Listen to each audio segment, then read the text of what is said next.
Voices come to me in the darkness and prey on my weary heart. All I wanted was rest, but all I'd get were those words. I'd been blindfolded for weeks and starved. Things had gotten to the point where I would have welcomed death. And yet the voices still wouldn't leave me be. Why are you so eager to die? Evil knows when I'm alone. When I am, the demon rests above my ear. There it speaks secrets, churns riddles, and trickles hot breath down my neck. Everyone I tell thinks I'm crazy, and I can't blame them. I'm forced to keep my head down and bear with what haunts me every single night. You know what will happen. Why hide? This thing, this voice, it was fate itself, I think. You wouldn't be wrong to call fate the god of my people. There runs a belief in their doctrine that fate could never be defied, so here's where I'd prove what I really was. A true fool. I'd hold out hope for a miracle. I'd try to defy fate, or gladly die trying. A void of shadow stood around me. My abductors had been leading me for a while, and at long last their footsteps ceased. I had no more strength. When someone nudged me from behind, I went crashing down and was lucky not to crack my head open. On the ground, a silk-like hand graced me. It worked its way down my face and yanked away my blindfold. So ensued the first time I saw a certain young woman with pale blonde hair. Her skin glistened, and her dress was just as regal. I laid on my belly and looked to her for answers. She didn't look back. Instead, her eyes flew beyond me. "You fools!" she cried. "What were you thinking?" "Our expedition held some complications," said a scruffy voice. "Loshki, don't you dare try to pass this off." "My lady, this girl." "Silence!" she cried again, flailing her arms. "Get out of my sight before I hand you back to those sadists as retribution." Quiet ensued. My gaze stayed on the woman. She seemed intent on putting Loshki to death with her eyes. He must have backed down, because I heard footsteps leak away from behind. Slowly, oh so slowly, I heard the creak of a door, and then it closed. The woman descended alongside me. She went straight to the vines behind my back. At last, my hands swung free. She pulled me up off my stomach and to my feet. My arms, I could barely feel them. I took a good look and saw gruesome purple stains. "It's no simple thing to forgive such senseless acts," she said, her eyes fixated on the marks.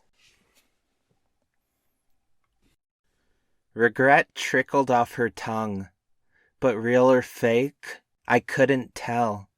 Consequently, the only thing I felt comfortable doing here was playing dumb.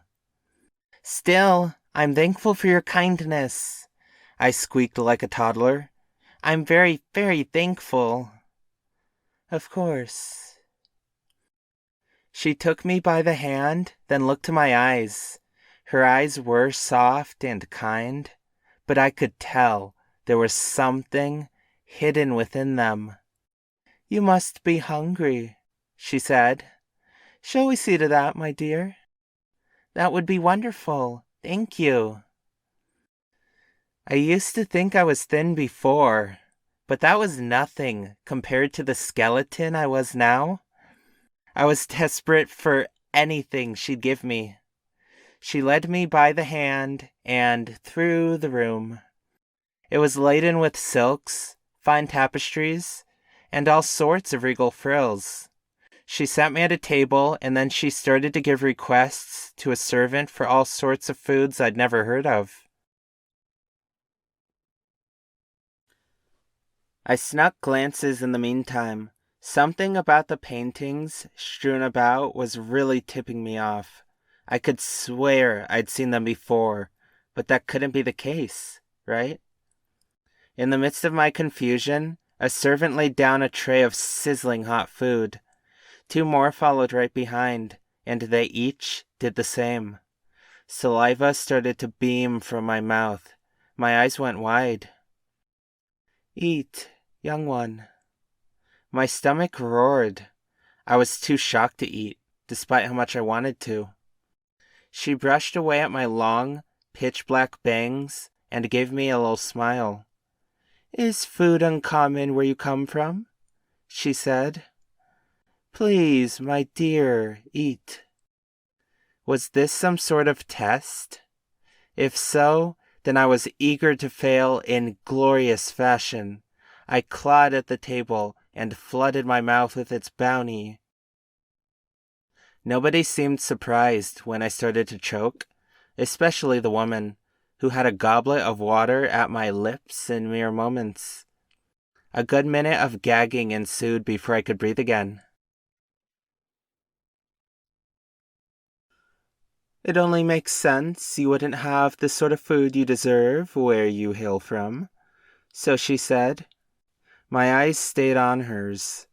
I wanted to try one more time to see if she'd tip her hand. You're right, I said. I really didn't, but I wish I had. Food from there isn't nearly as nice as what you have, Miss Miyune, but you can call me Miyu. My eyes couldn't decipher anything. Only my ears were getting me anywhere. It's a name I used to go by, she said, once upon a time. Something was amiss with those words, but what? Usually, I was good at this type of thing, so it surprised me when I couldn't get a read on her.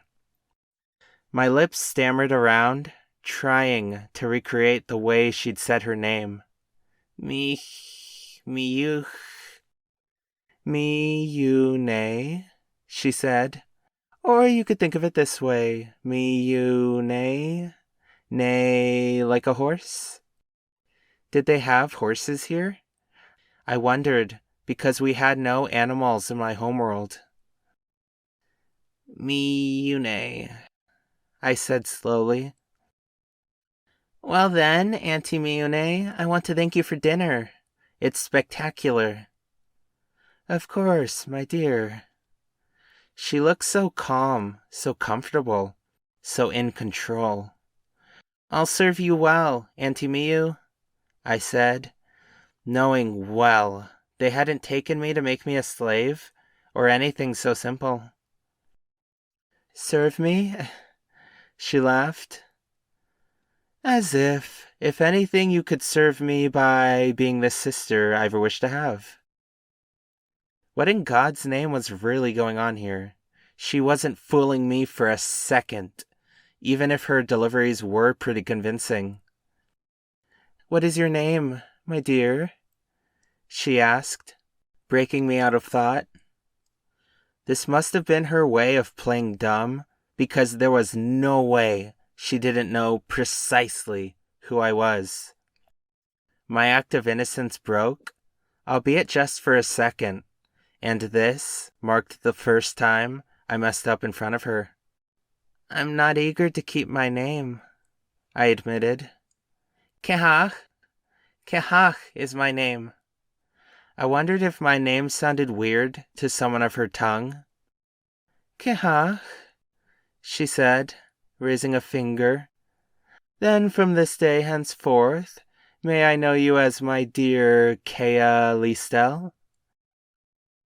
Again, I pushed the words out slowly. Kea. Kea.